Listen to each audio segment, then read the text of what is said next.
Dengan tema kuasa dan keajaiban bersyukur. Mari kita lihat 1 Tesalonika pasal 5 ayat yang ke-18. 1 Tesalonika 5 ayat 18. Mari kita baca bersama-sama 1 Tesalonika 5 ayat yang ke-18. 2, 3. Mengucap syukurlah dalam segala hal, sebab itulah yang dikehendaki Allah di dalam Kristus Yesus bagi kamu. Ayat ini berkata bahwa kita harus bersyukur dalam segala hal. Bukan hanya hal-hal yang baik, tetapi di dalam segala hal. Termasuk di dalam hal-hal yang mungkin menurut penilaian kita itu tidak baik. Dalam situasi seperti saat ini, di mana kita menghadapi pandemi yang menurut para ahli mungkin sampai 2022 belum akan berhenti. Bahkan ada juga yang mengatakan 4 tahun ke depan. Karena belajar dari pandemi-pandemi setiap 100 tahun sekali, pasti ada pandemi dan itu berlangsung sangat lama.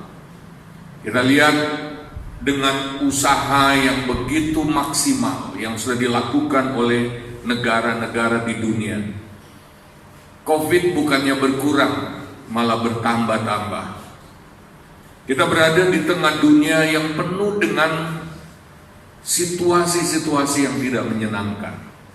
Tetapi firman Tuhan berkata bahwa kita harus bersyukur di dalam segala sesuatu. Apapun yang kita sedang alami, kita harus bersyukur. Nanti kita akan melihat ada apa di dalam bersyukur. Mengapa di dalam segala sesuatu kita mesti bersyukur? Dalam Kolose 3 ayat 17, kita sudah belajar berkali-kali ayat ini. Dan segala sesuatu yang kamu lakukan, dengan perkataan atau perbuatan, lakukanlah semuanya itu dalam nama Tuhan Yesus, sambil mengucap syukur oleh Dia kepada Allah Bapa kita. Dalam apapun yang kita lakukan, setiap kita melakukannya, kita harus melakukannya sambil bersyukur. Bukan nanti sesudah selesai melakukannya, lalu kita baru bersyukur. Atau seperti biasanya, kalau ada pertolongan Tuhan yang begitu besar, lalu kita bikin acara ucapan syukur setelah kita mengalaminya. Tetapi ayat ini berkata, sementara kita melakukan hal-hal itu, kita harus sambil mengucap syukur, sambil berterima kasih kepada Tuhan. Mari kita lihat alasan bersyukur di dalam Alkitab, saudara. Alasan kita harus bersyukur. Mari buka dan baca yang pertama, atau kita sudah baca tadi dalam 1 Tesalonika 5 ayat 18. Itulah yang dikehendaki oleh Allah. Jadi bersyukur itu adalah penyelarasan diri dengan kehendak Allah. Ketika kita bersyukur, kita sedang menjadi satu frekuensi dengan Tuhan. Kita sedang mengangkat hati kita selaras dengan kehendak Allah. Kita sedang menyesuaikan. Kita sedang membawa hati kita menjadi peka dengan tuntunan, dengan kemauan, dengan keinginannya Tuhan. Oleh sebab itu orang yang suka bersyukur, dia akan lebih tertuntun dalam kehendak Allah. Dia tidak akan meraba-raba dalam spekulasi apakah ini kehendak Tuhan atau bukan. Orang yang rajin bersyukur, orang yang praktek bersyukur, hatinya berada satu signal dengan Tuhan, satu frekuensi dengan Tuhan. Dia ada dalam gelombang frekuensi Allah. Sehingga apapun yang ada di hati Allah itu ketangkap olehnya. Dia bisa menerimanya. Jadi kuasa dari bersyukur, alasan dari bersyukur, ini adalah kehendak Allah di dalam Kristus Yesus. Kalau kita ingin terus-menerus mengalami persekutuan dengan Tuhan, kita harus praktekkan bersyukur. Haleluya. Yang kedua, mari kita lihat ayat yang kita sudah baca minggu yang lalu, Mazmur 6 ayat 4 sampai ayat 5. Mazmur pasal 6 ayat 4 sampai 5. Kembalilah pula Tuhan, luputkanlah jiwaku, selamatkanlah aku oleh karena kasih setiamu, sebab di dalam maut tidaklah orang ingat kepadamu. Siapakah yang akan bersyukur kepadamu di dalam dunia orang mati? Perhatikan saudara, pemazmur diilhami oleh Roh Kudus untuk menulis ayat ini. Artinya bahwa ayat ini dari hati Tuhan, mengingatkan kita bahwa kalau sudah mati tidak bersyukur lagi.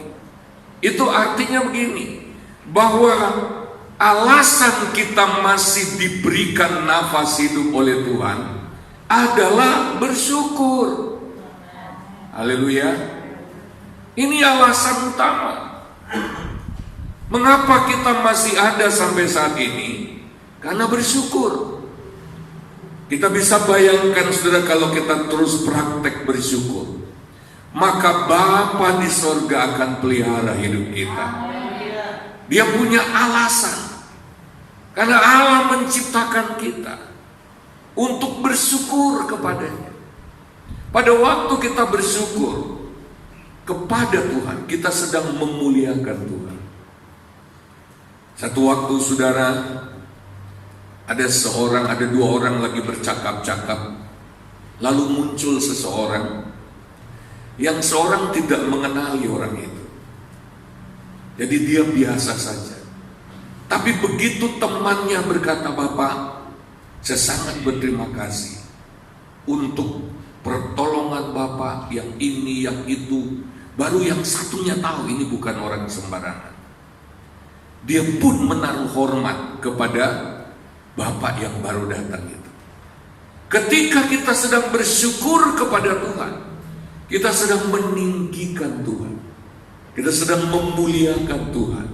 Saudara-saudara sekalian, bersyukur adalah alasan yang Tuhan inginkan dari kita kalau kita mau terus dipertahankan itu.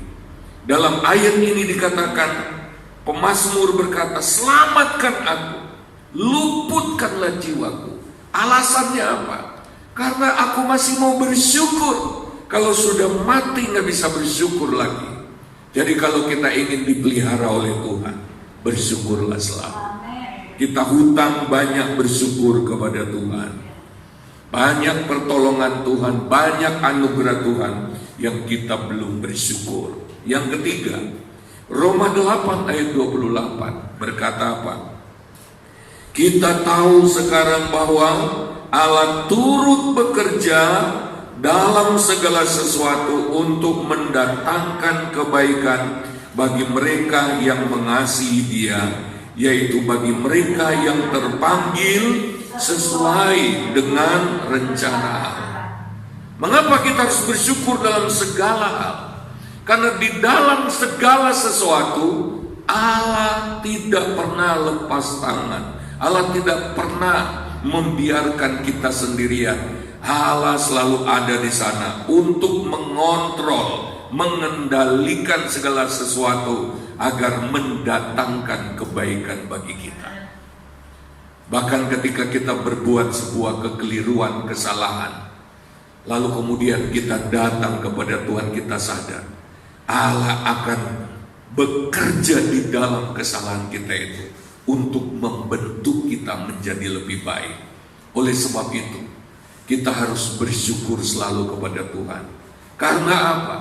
Dia ada dalam situasi kita setiap saat. Dia selalu hadir di sana, bukan nongkrong di sana. Tetapi Allah selalu ada dalam situasi kita dan Dia bekerja aktif. Dia ingin kita bersama-sama dengan Dia belajar sesuatu. Supaya apa? Melalui persoalan-persoalan itu, kita dibentuk menjadi lebih dewasa. Kita belajar sesuatu, karakter kita dibentuk lagi. Kita menyadari sesuatu, kita mengambil pelajaran-pelajaran yang berharga, dan kita bersyukur Bapa ada di situ untuk mengajari kita. Haleluya. Oleh sebab itu, dalam segala sesuatu bersyukurlah. Setidak-tidaknya waktu kita bersyukur, kita menjadi sadar kita tidak sedang sendirian. Ada Bapa di sorga menyertai kita. Haleluya. Kita tahu bahwa bersyukur itu adalah praktek ibadah yang sejati yang bisa mengubah hidup kita. Roma 12 ayat 1-2 berkata, persembahkan tubuhmu sebagai korban yang hidup lagi, kudus dan berkenan kepada Allah. Itu adalah ibadahmu yang sejati. Dan menghasilkan, ayat yang kedua, berubahlah oleh pembaruan budi. Setelah kita praktek bersyukur, praktek ibadah yang sejati, maka kuasa perubahan akan bekerja. Ayat 2 akan bekerja. Mengapa kita enggak mengalami perubahan? Karena hati kita tidak berubah. Kita coba melakukan perubahan di bagian luar. Dan Yesus berkata kepada orang Farisi, kamu itu seperti kubur yang dilapur putih. Luarnya, kelihatannya berubah, tapi aslinya di bagian dalam gak berubah.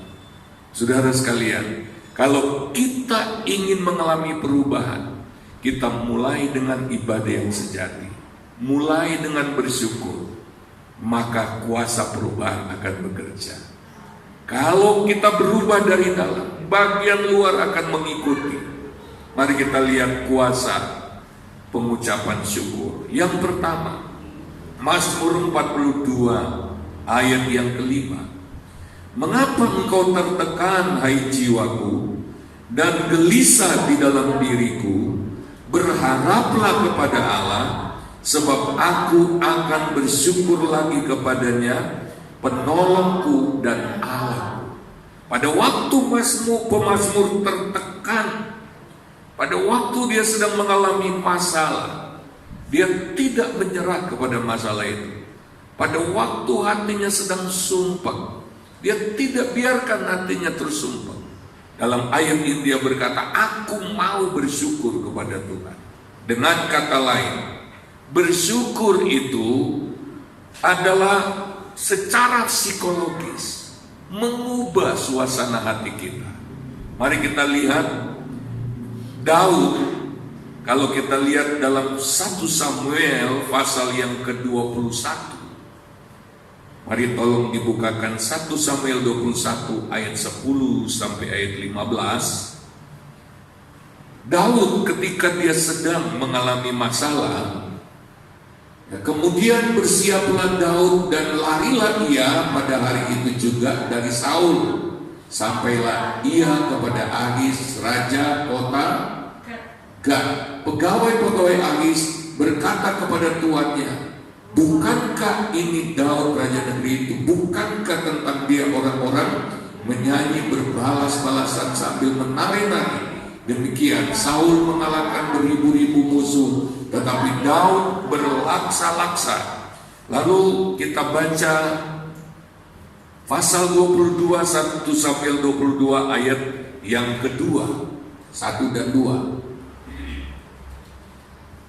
1 Samuel 22 ayat 1 dan 2. Lalu Daud pergi dari sana dan melarikan diri ke gua Adulam. Ketika saudara-saudaranya dan seluruh keluarganya mendengar hal itu, pergilah mereka ke sana mendapatkan dia. Beripunlah juga kepadanya setiap orang yang dalam kesukaran, setiap orang yang dikejar-kejar, tukang piutang, setiap orang yang sakit hati. Maka ia menjadi pemimpin mereka. Bersama-sama dengan dia ada kira-kira 400 orang. Saudara, pada waktu itu saudara, Daud sedang menjadi buronan yang tak bersalah, buronan kerajaan. Saudara bayangkan kalau kita jadi buronan negara, saudara, mengumpet di mana, saudara? Ya, Daud pada waktu itu menghadapi ancaman untuk dibunuh oleh Saul, saudara. Dan kemudian, saudara, kalau kita baca, Daud juga kehilangan pekerjaannya. Dia terkatung-katung, nasibnya tidak menentu. Daud kehilangan semuanya, saudara. Kehilangan keluarga. Di tengah-tengah situasi seperti itu, berkumpullah kepada dia orang-orang yang bukan orang-orang yang kuat yang siap menolong. Berkumpullah kepada Daud orang-orang yang bermasalah, yang Daud harus layani. Daud masih sedang terpuruk. Dia didatangi oleh orang-orang yang sumpah, bukan orang-orang yang bisa menghibur, tapi orang-orang yang bermasalah. Saudara sekalian, lalu bagaimana Daud bisa mengkondisikan hati dalam situasi seperti itu? Mari kita lihat Mazmur 57 ayat 1-11. Ini adalah pasal di mana Daud menceritakan waktu dia di gua Adulam itu. Mari lihat Mazmur 57 ayat 1-11. Untuk pemimpin biduan menurut lagu Jangan Musnahkan, Miktam dari Daud ketika ia lari daripada Saul ke dalam gua. Apa yang dia lakukan? Kasihanilah aku ya Allah, kasihanilah aku sebab kepadamulah jiwaku berlindung. Dalam naungan sayapmu aku akan berlindung sampai berlalu penghancuran itu. Aku berseru kepada Allah yang Maha Tinggi, kepada Allah yang menyelesaikannya bagiku. Kiranya ia mengirim utusan dari sorga dan menyelamatkan aku, mencela orang-orang yang menginjak-injak aku. Selah. Kiranya Allah mengirim kasih setia dan kebenarannya.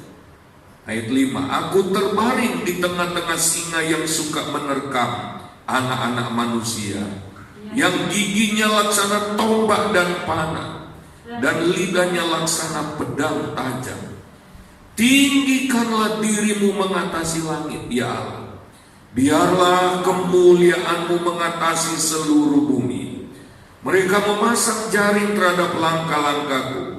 Ditundukkannya jiwaku. Mereka menggali lubang di depanku, tetapi mereka sendiri jatuh ke dalamnya. Selah.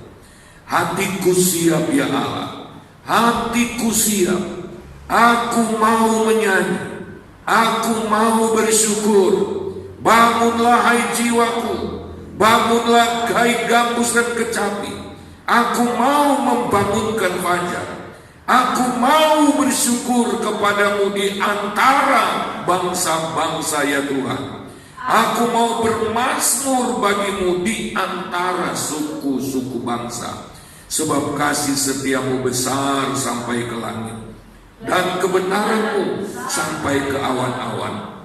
Tinggikanlah dirimu mengatasi langit ya Allah. Biarlah kemuliaanmu mengatasi seluruh bumi. Pada waktu Daud sedang mengalami tekanan persoalan begitu besar, dia bersyukur kepada Tuhan. Haleluya. Dia katakan pada jiwanya, dia bicara pada dirinya, "Hei jiwaku." Dia perintah hatinya, "Bangkit, bangun. Aku mau bersyukur, aku mau meninggikan Tuhan." Waktu itu tidak ada alasan untuk bersyukur. Situasi begitu menyedihkan. Kalau orang tahu, orang melihat, orang akan mengatakan ini ngenes sekali, kasihan sekali. Tetapi Daud berkata, "Aku mau bersyukur kepada Tuhan." Saya percaya ini adalah pengalaman Daud, di mana setiap kali dia mengalami masalah, bukan sekali ini Daud mengalami masalah. Dia adalah seorang anak yang terbuang, yang ditolak oleh bapak ibunya.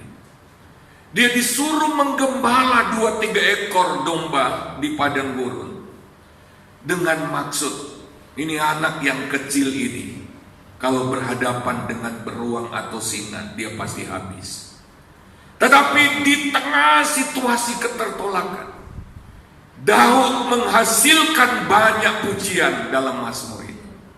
Kebanyakan dari Mazmur ini ditulis, dihasilkan Daud pada waktu dia terbuang. Dia membangun ibadah yang sejati. Dia bangun keintiman dengan Tuhan. Dan dia diberikan banyak sekali lagu, Mazmur, bahkan yang menjadi nubuat. Ketika dia mengarang lagu, bukan lagu biasa, tetapi lagu-lagu yang ternyata ilhaman dari Roh Kudus, yang berisi nubuat tentang Kristus, tentang banyak hal, saudara. Tuhan pakai Daud justru ketika dia lagi terbuang. Dia punya kebiasaan bersyukur, memuji Tuhan dalam situasi apapun. Saya yakin, saudara, disitulah sebenarnya Daud merasakan bahwa dalam tekanan, dalam masalah apapun, dia merasakan kekuatan saat bersyukur memuji Tuhan. Karena dia tahu bahwa Allah turut bekerja dalam segala hal untuk mendatangkan kebaikan. Daud lulus dan dia naik tahta. Seorang penggembala kambing berubah statusnya menjadi raja. Saudara, kalau kita mengerti arti dari bersyukur ini, maka kita tidak akan malas bersyukur. Haleluya. Menurut penelitian, saudara, ada sebuah studi yang pernah dilakukan. Bersyukur bisa mencegah stres, cemas yang berlebihan, dan depresi. Ketika seorang bapak menelepon saya pada beberapa hari lalu, dia mengatakan begini, "Pak, pelayanan saya berat." Karena dia melayani gereja-gereja. Sebentar lagi akan ada mimbar sederhana, dia kirim ke kita. Ada puluhan, bahkan mungkin ratusan gereja yang dilayani. Ada meja perjamuan kudus. Kemarin baru disalur-salurkan, dirakit di gereja kita ini. Tapi pulang rumah dia berkata, "Pak, saya ketakutan. Saya cemas sekali." Loh, kenapa, Pak? Bukan cuma itu. Saya kepingin bunuh diri. Ada dorongan-dorongan bunuh diri.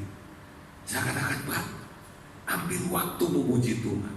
Ambil waktu menyembah Tuhan." Saya kasih ayatnya Mazmur 149. Bapak sedang diserang karena apa? Bapak itu melayani. Dia membagi-bagikan jas kepada banyak hamba Tuhan. Tapi dia bukan orang kaya. Dia bukan orang kaya. Ya. Keluarganya sendiri punya masalah. Istrinya stroke. Tapi dia melayani.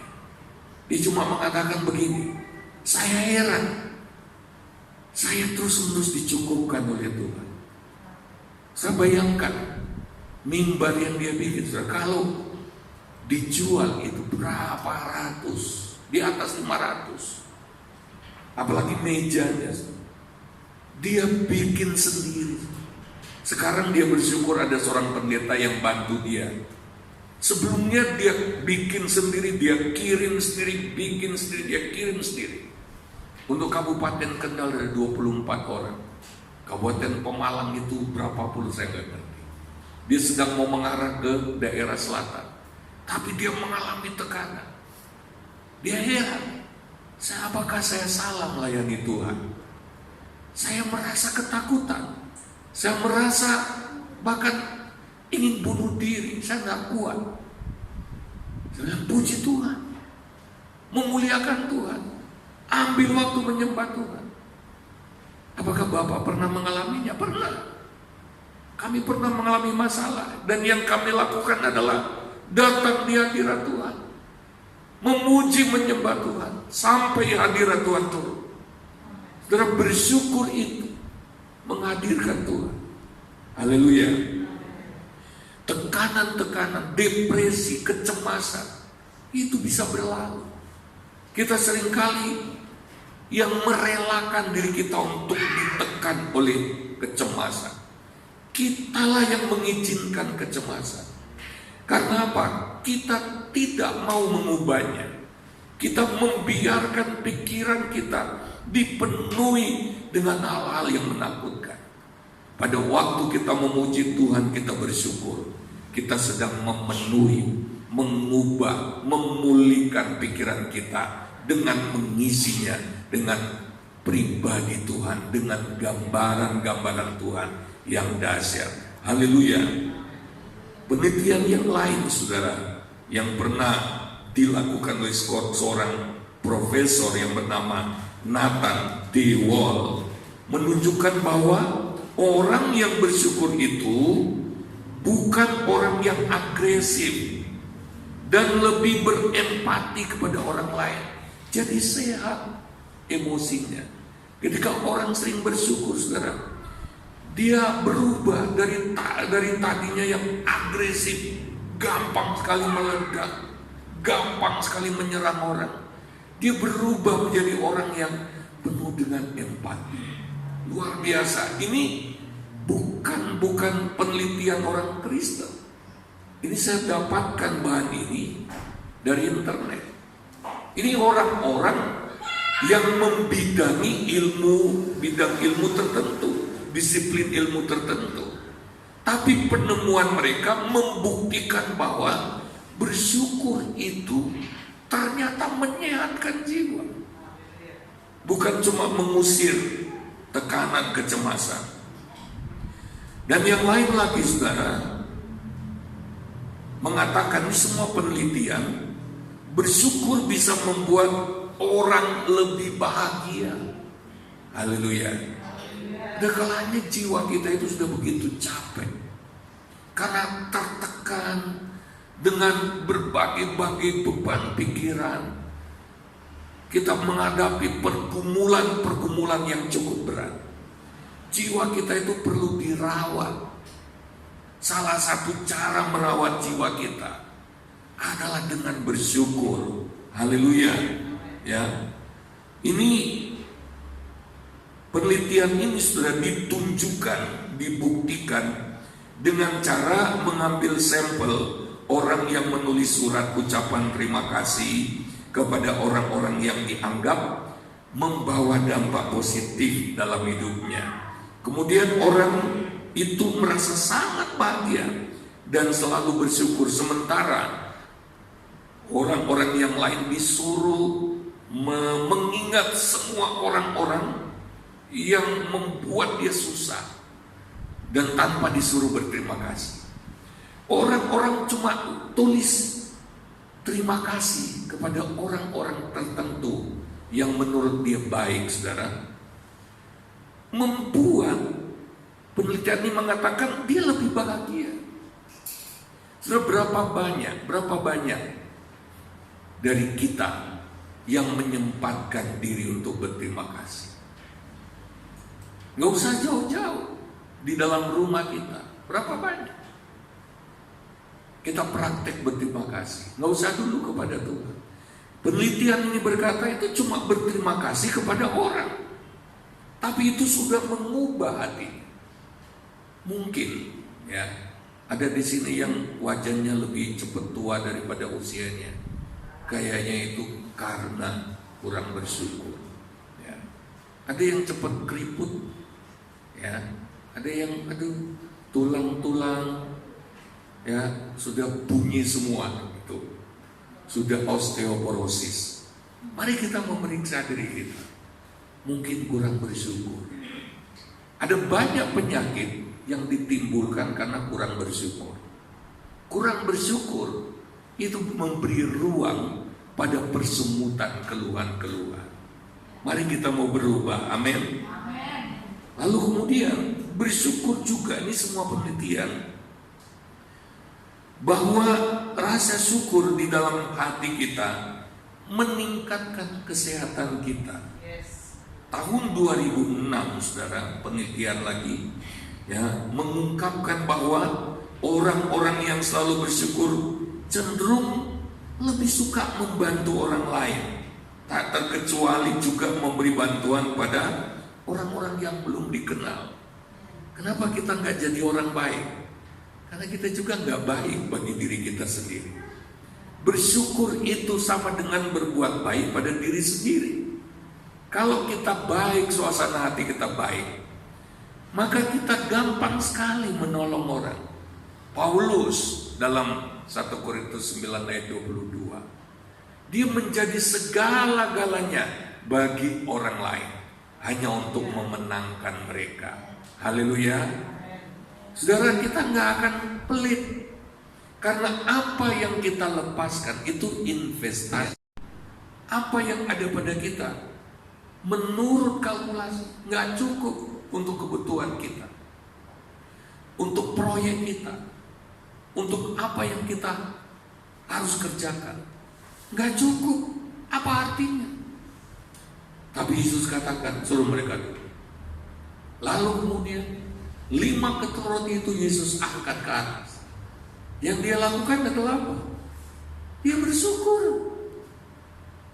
Dia nggak remet-remet rotinya lalu dibuang. Untuk apa? Enggak. Dia nggak ngamuk. Dia nggak berkata, ribuan orang kamu kasih makan dengan 5 ketul roti. Apa ini? Nggak begitu. Apapun yang ada, walaupun cuma 5 ketul roti, belajarlah bersyukur kepada Tuhan. Masih bisa makan, bersyukurlah. Gaji nggak standar UMR, bersyukur. Haleluya. Penghasilan nggak cukup buat 1 bulan, bersyukur kepada Tuhan. Ketimbang nggak ada penghasilan sama sekali, masih bisa jualan, bersyukur. Haleluya. Jangan bilang itu apa? Jangan mengeluarkan kata-kata gak cukup. Berkali-kali kami keluarga Gembala, kalau menipis, kami hanya berkata pasti cukup. Terima kasih Tuhan, masih ada berkat. Haleluya.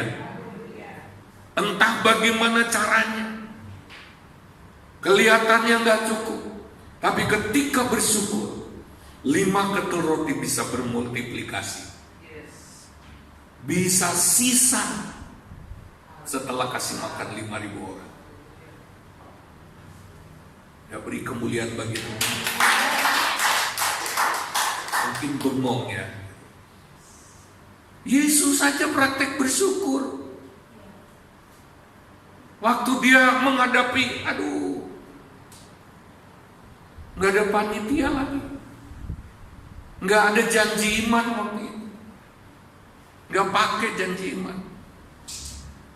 Apa saja yang ada diberikan, begitu ada di tangan Yesus.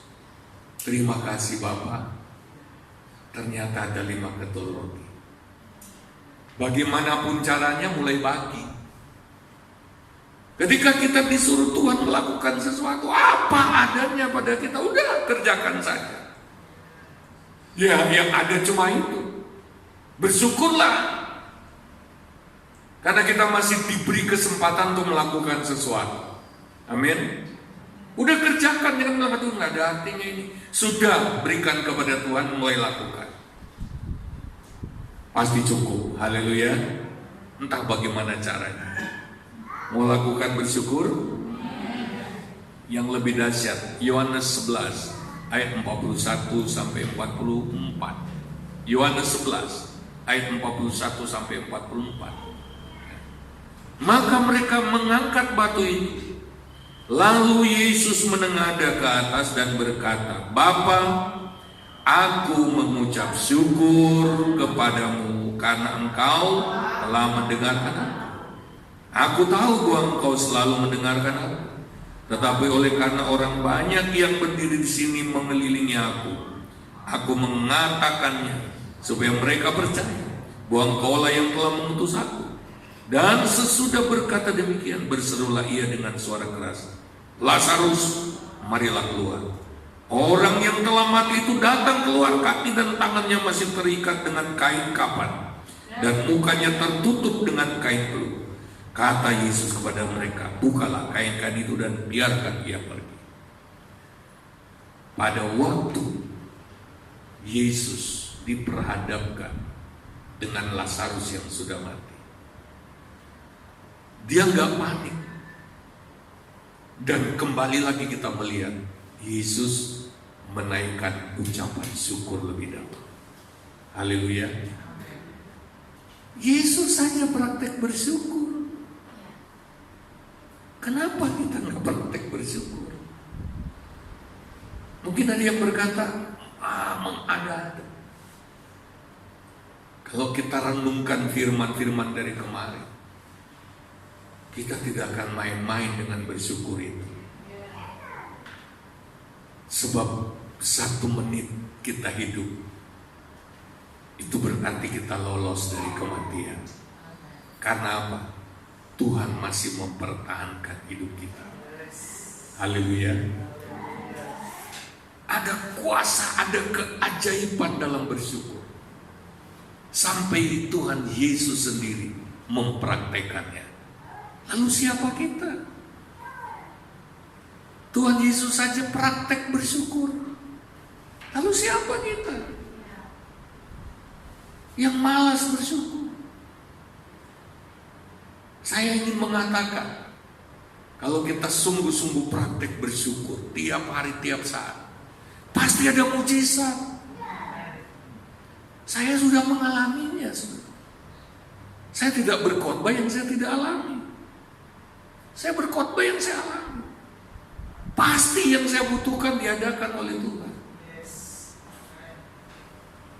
Oleh sebab itu, jangan khawatir tentang kehidupan gembala saudara. Karena saya punya gembala aku, yaitu Tuhan Yesus. Jangan khawatir. Tuhan sanggup pelihara hamba-hambanya. Dan saudara juga hamba-hamba Tuhan.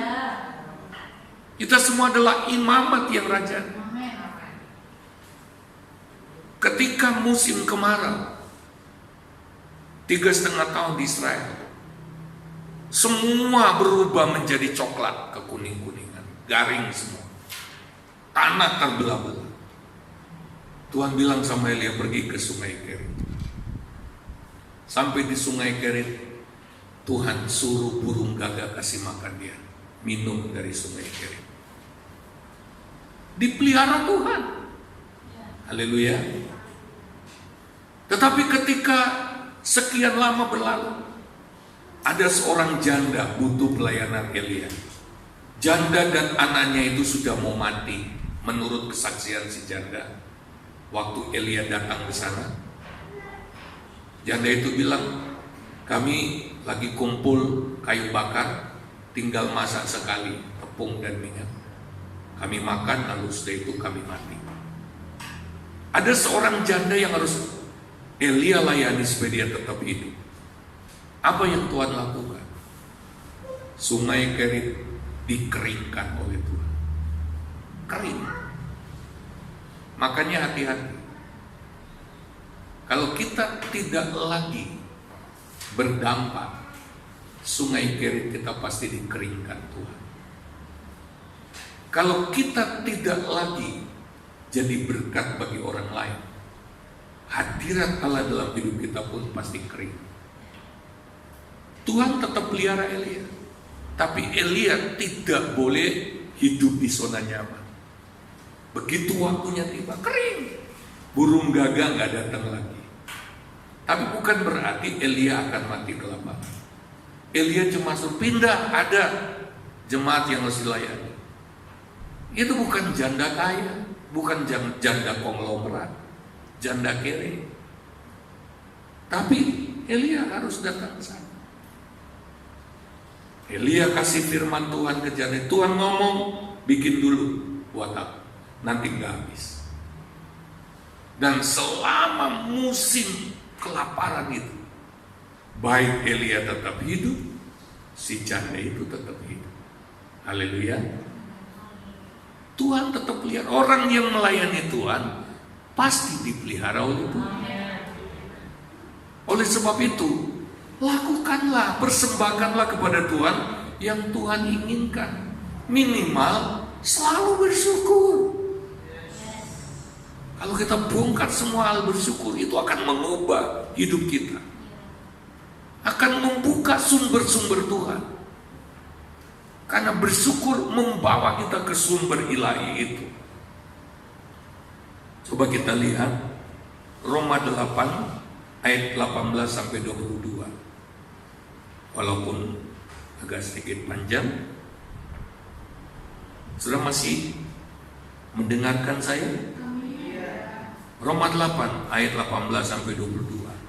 Sebab sekalipun tidak ada dasar untuk berharap, namun Abraham berharap juga dan percaya bahwa ia akan menjadi bapa banyak bangsa, menurut yang telah difirmankan. Demikianlah banyaknya nanti keturunan. Imannya tidak menjadi lemah, walaupun, coba katakan walaupun, ya, beriman walaupun, ya, sekalipun ia mengetahui bahwa tubuhnya sudah sangat lemah, sudah tua renta, ya, karena usianya telah kira-kira 100 tahun, dan bahwa rahim Sarah telah tertutup. Tetapi terhadap janji Allah yang tidak bimbang karena ketidakpercayaan, malah ia diperkuat dalam imannya dan ia memuliakan Allah dengan penuh keyakinan bahwa Allah berkuasa untuk melaksanakan apa yang telah ia janjikan. Karena itu hal ini diberitakan kepadanya sebagai benar. Ketika gak ada harapan, mustahil, ayat ini berkata walaupun gak ada dasar lagi. Bahasa dunia berkata Abraham dan Sarah sudah gini, kakek nenek berharap masih punya anak. Hanya orang gila. Tapi dikatakan ayat ini, kenapa imannya Abraham tetap kuat? Dia terus memuliakan Allah. Haleluya. Walaupun dunia berkata wes sorawan no harapan, tapi itu gak kemudian membuat Abraham berkata, Tuhan, Engkau kayaknya berbohong kepadaku. Tuhan, kayaknya Engkau dusta. Kan Engkau pernah janji, masa Engkau biarkan sampai tua renta begini, ternyata gak punya anak. Janjimu sudah 25 tahun loh Tuhan. Tuhan tuh janji pada Abraham ketika Abraham 75 tahun. 25 tahun lewat gak pernah hamil juga si Sarah. Sampai sudah kering semuanya. Rahimnya Sarah sudah tertutup, sudah keraket semua, gak mungkin punya anak lagi. Tapi si Abraham tetap bilang, aku memuliakan Tuhan, aku tetap membesarkan Tuhan. Walaupun kelihatannya sudah terlambat semuanya, walaupun secara medis, secara kesehatan sudah gak mungkin, tapi aku tetap memuliakan Tuhan. Ya, kayak orang India kira-kira begitu.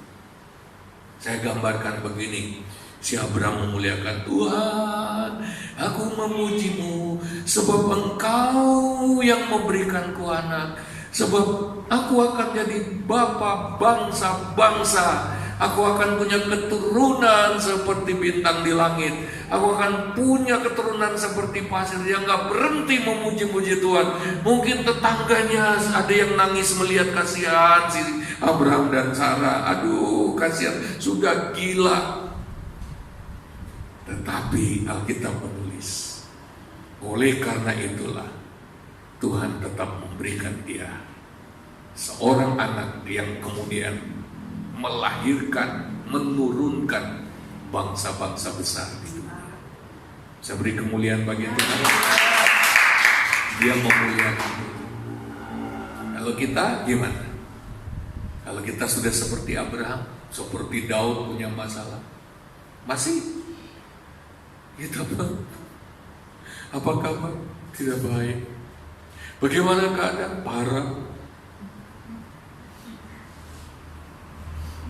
Mari kita belajar memuji Tuhan, memuliakan Tuhan, selalu bersyukur. Coba pegang kakimu, masih punya kaki? Bersyukurlah karena masih punya kaki. Berapa kakimu yang masih punya? Dua kali bersyukur. Ada jari-jarinya? Bersyukurlah, haleluya. Masih ada kukunya? Perempuan masih punya kuku di jari? Masih bisa dikitek. Haleluya. Haleluya. Banyak yang harus kita syukuri. Utang kita banyak, belum bayar sudah nagih-nagih lagi sama Tuhan. Bayar utangmu kepada Tuhan, utang bersyukurmu itu. Haleluya. Mari kita berdiri semua.